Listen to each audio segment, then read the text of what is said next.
আমাদের সাহায্য চাইলে দৃষ্টিভঙ্গি বদলান। আপনি হয়তো জানেন না, India has longest coastline in বে অফ বেঙ্গল। আজকে মোহাম্মদ ইউনেসকে এভাবেই পাল্টা দিলেন ভারতবর্ষের বিদেশমন্ত্রী ডক্টর জয়শঙ্কর। অনেকেই বলছিলেন ডক্টর জয়শঙ্কর যেখানে প্রত্যেকটা ইস্যুতে এতটা ভোকাল, এক্ষেত্রে তিনি এতটা সময় কেন নিলেন? এমনকি ভারতবর্ষের বিদেশ দপ্তরের পক্ষ থেকে সাংবাদিক সম্মেলনেও মোহাম্মদ ইউনেস সংক্রান্ত একটি শব্দ ব্যয় করা হয়নি। কিন্তু আজকে সব কিছুর ধৈর্যের বাঁধ কিন্তু ভাঙলো বিমস্টেক সম্মেলনের সাংবাদিক সম্মেলনে। ঠিক সেখানে পার্টিকুলারলি ডক্টর জয়শঙ্করকে মোহাম্মদ ইউনেসের এই কথাবার্তা নিয়ে প্রশ্ন করা হয়। তখন তিনি সরাসরি বলেন, উনি হয়তো জানেন না ভারতবর্ষের উপকূলবর্তী যে সীমানা তা পৃথিবীর মধ্যে সর্বদীর্ঘ এবং দীর্ঘতম, অর্থাৎ 6500 কিলোমিটার যে বে অফ বেঙ্গলের কোস্টলাইন ভারতবর্ষের আছে তা পৃথিবীর আর অন্য কোনো দেশের নেই। তাই উনি কিভাবে বললেন ভারতবর্ষ ল্যান্ডলকড হয়ে আছে? এমনকি তিনি সেভেন সিস্টার্সে চায়নার মতো একটি দেশকে ইনভাইট করেছেন। উনি পাল্টা বলেছেন, অর্থাৎ জয়শঙ্কর পাল্টা দিয়ে বলেছেন, দয়া করে দৃষ্টিভঙ্গি বদলান। যদি আমাদের সাহায্য চান, চুপ থাকুন, দৃষ্টিভঙ্গি বদলান। মনে রাখবেন, একতরফা কিছু হতে পারে না। এই পুরো সাংবাদিক সম্মেলনে যে কথাবার্তাগুলো উঠে এসছে আমি আপনাদেরকে নিঃসন্দেহে বলবো। কিন্তু তার আগে অনেক প্রশ্ন এর আগে আপনারা করেছিলেন কমেন্টে, যে কেন ডক্টর জয়শঙ্কর এতদিন চুপ ছিলেন, এর পিছনে ডিপ্লোম্যাসিটা ঠিক কি? দেখুন, আসলে কিছু বললেই তো একটা খবর, একটা স্টেটমেন্ট হয়ে যায়, কিন্তু ধৈর্য ধরে পুরো সিনারিওটা যদি আপনারা অনুধাবন করেন এবং তারপরে যদি আপনি কোনো বিষয়ে কমেন্ট করেন, সেটাই কিন্তু ডিপ্লোম্যাসি, এবং ধুরন্ধর বুদ্ধিমান লোকেরা কিন্তু সেটাই করেন। ডক্টর জয়শঙ্কর কখন এ বিষয়ে কমেন্ট করলেন? যখন উনি দেখলেন মোহাম্মদ ইউনুস যাদের থেকে সাহায্য চেয়েছিলেন, সেই চায়নার প্রেসিডেন্ট ভারতবর্ষকে তাদের অন্যতম প্রধান বন্ধু হিসাবে শুধুমাত্র রেকগনাইজ করছেন তা নয়, তিনি সরাসরিভাবে বলেছেন বর্ডারে আমরা এই মুহূর্তে কোনো যুদ্ধ চাইছি না। এমনকি আমেরিকা যেভাবে শুল্ক চাপাতে শুরু করেছে, ঠিক সেই প্রেক্ষাপটে দাঁড়িয়ে ভারতবর্ষ এবং চীন একই সঙ্গে লড়াই করবে এবং আমাদের মধ্যে বন্ধুত্বপূর্ণ সম্পর্ক ভবিষ্যতেও বজায় থাকবে। অর্থাৎ চীনের প্রেসিডেন্ট যখন এই ধরনের কথাবার্তাগুলো ভারতকে উদ্দেশ্য করে বলেন, তখন কিন্তু ভারতবর্ষ স্যাঙ্গুইন হয়ে যায়। মোহাম্মদ ইউনুস যতই এই বর্ডার এরিয়াতে উস্কানোর চেষ্টা করুন না কেন, চীন কিন্তু আপাতত ভারতের সঙ্গে সরাসরি কোনো সংঘাতে যাবেন না।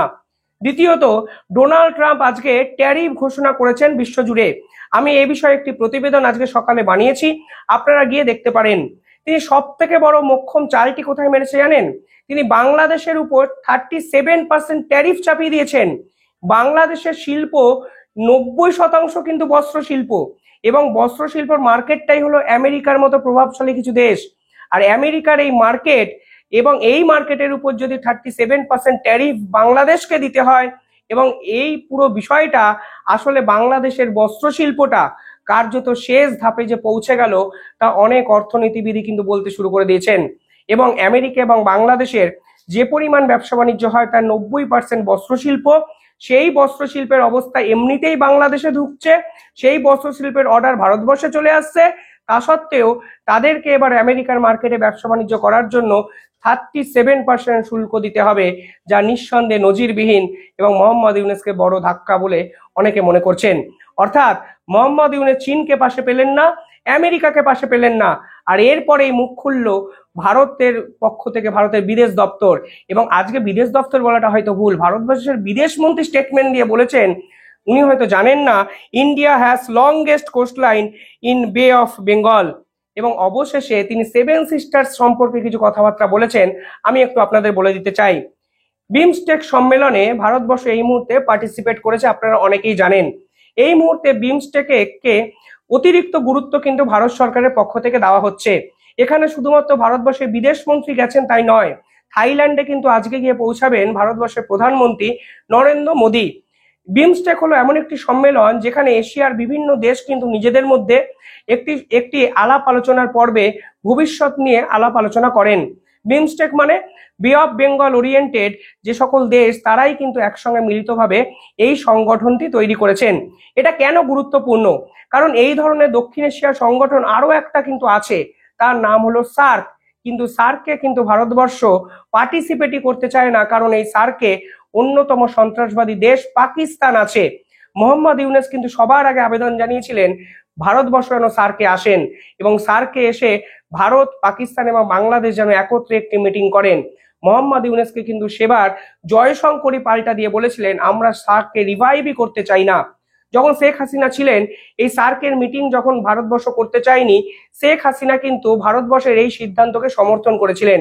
ভারতবর্ষ সরাসরি বলেছিলেন পাকিস্তানের সঙ্গে সার্কে আমরা কেন মিটিং করব, সন্ত্রাসবাদী এবং মানে সন্ত্রাসবাদী অ্যাক্টিভিটি এবং আলোচনা একসঙ্গে তো হতে পারে না, যে কোনো একটা ছাড়তে হবে। অর্থাৎ সার্ক কিন্তু প্রায় একটা ডেডলি অ্যাটমসফিয়ারে চলে গেছে, অর্থাৎ এই পার্টিকুলার সংগঠনের কিন্তু কোনো ভ্যালু বর্তমান সময় নেই, কারণ ভারতবর্ষ সার্কের মিটিং অর্গানাইজডই করে না, অ্যারেঞ্জও করে না এবং পার্টিসিপেটও করে না। তাই বিমস্টেক কিন্তু এশিয়ার এই যে দেশগুলো আছে, এই দেশগুলো ভবিষ্যতে কোন পথে চলবে তার একটা রূপরেখা তৈরি করার মঞ্চ, এবং এখানে ভারত, বাংলাদেশের মতো দেশ কিন্তু একত্রে আলোচনা টেবিলে কিন্তু মুখোমুখি অনুষ্ঠিত হবে। পাশাপাশি এই বিমস্টেক হলো আসিয়ান যে কান্ট্রিগুলো আছে এদের সঙ্গে একটা যোগাযোগ রক্ষার কিন্তু একটা জায়গা। এই এশিয়ান কান্ট্রিগুলোর সঙ্গে যোগাযোগ যদি রক্ষা ভারতবর্ষ করতে পারে, তাহলে কিন্তু ইন্দো স্পেসিফিক যে অঞ্চল, যে ইন্দো স্পেসিফিক যে রিজিয়ন, সেখানে কিন্তু ভারতবর্ষ নিজেদের কন্ট্রোল বাড়াতে পারে। তাই বিমস্টেক কিন্তু অতি প্রয়োজনীয় এবং ভারতবর্ষের জিওপলিটিক্যাল সারফেসে অত্যন্ত গুরুত্বপূর্ণ একটি জায়গা। তার জন্য ভারতবর্ষের প্রধানমন্ত্রী স্বয়ং এই বিমস্টেক সম্মেলনে যাচ্ছেন। আর মোহাম্মদ ইউনূস চেয়েছেন প্রধানমন্ত্রী নরেন্দ্র মোদীর সঙ্গে একটি মিটিং করতে। কালকেও বাংলাদেশের পক্ষ থেকে বলা হয়েছে এই মিটিং নাকি প্রধানমন্ত্রীর সঙ্গে হতে চলেছে। যদি এই মিটিং হয়, নিঃসন্দেহে খুব একটা ভালো বার্তা দিয়ে এই মিটিং হবে না, কারণ বিদেশ দপ্তর এবং বিদেশ মন্ত্রকের পক্ষ থেকে, সরাসরি বিদেশ মন্ত্রীর পক্ষ থেকে এই ধরনের কথাবার্তা কিন্তু উঠে এসছে, যেখানে তিনি সরাসরিভাবে বলেছেন যদি ভারতবর্ষের সহযোগিতা প্রয়োজন তাহলে আপনাদের ইন্টিগ্রেটেড আউটলুকে ভাবতে হবে, এইভাবে একতরফা ভাবলে হবে না, আপনাদের দৃষ্টিভঙ্গি বদলাতে হবে। এবং উনি যে কথাগুলো বলেছেন আমি একটু আপনাদের বলে দিতে চাই।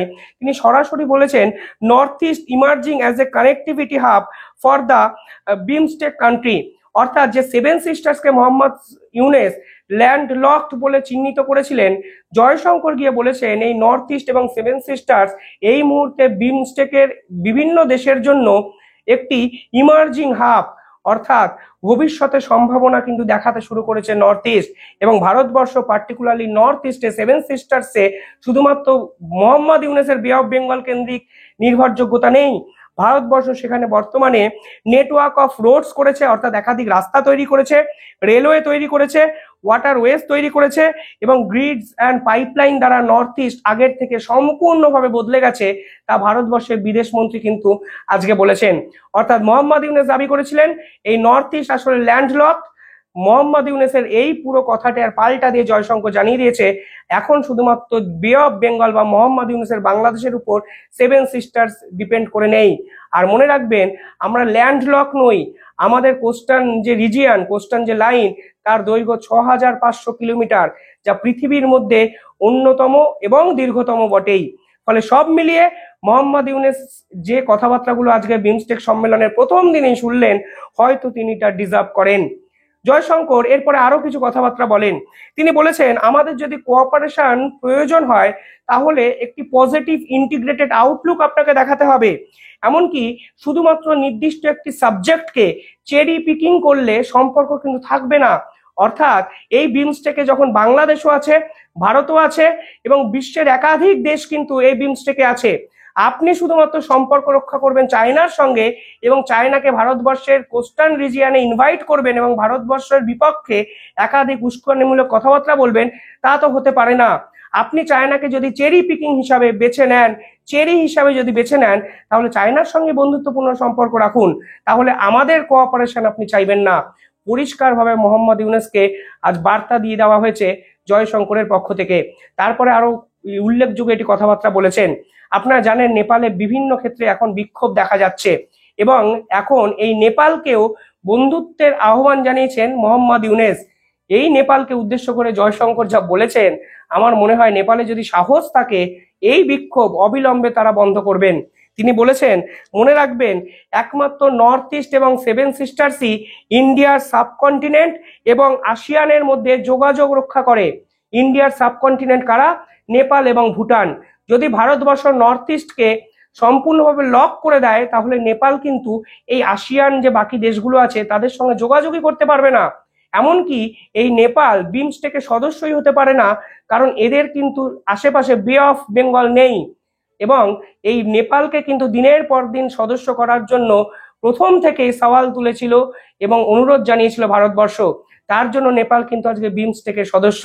আর নেপাল আজকে মোহাম্মদ ইউনূসের পাল্লায় পড়ে ভারত বিরোধী যদি কথাবার্তা বলে, তাহলে ভারতবর্ষ কোনোভাবেই তা মেনে নেবে না। এবং মনে রাখবেন, নর্থ ইস্টের এই করিডোর যদি নেপালের জন্য বন্ধ করে দেওয়া হয়, তাহলে নেপালও কিন্তু বাকি আসিয়ার যে কান্ট্রিগুলো আছে তাদের সঙ্গে যোগাযোগই রক্ষা করতে পারবে না। একদম অ্যাগ্রেসিভ জয়শঙ্কর, এই রকম আক্রমণাত্মক কথাবার্তা অনেক দিন হয়তো জয়শঙ্কর বলেননি, অনেক বেশি ডিপ্লোম্যাসির আশ্রয় তিনি নেন, কিন্তু এইভাবে অ্যাগ্রাসন, এইভাবে মানে র্যাডিক্যাল একটা স্টেপ নিঃসন্দেহে এক্সপেক্ট করেছিলাম আমরা, এবং এটাই হয়তো মোহাম্মদ ইউনূস ডিজার্ভ করেন। আপনারা কমেন্টে জানাবেন আপনারা কিভাবে দেখছেন পুরো বিষয়টা। ধন্যবাদ।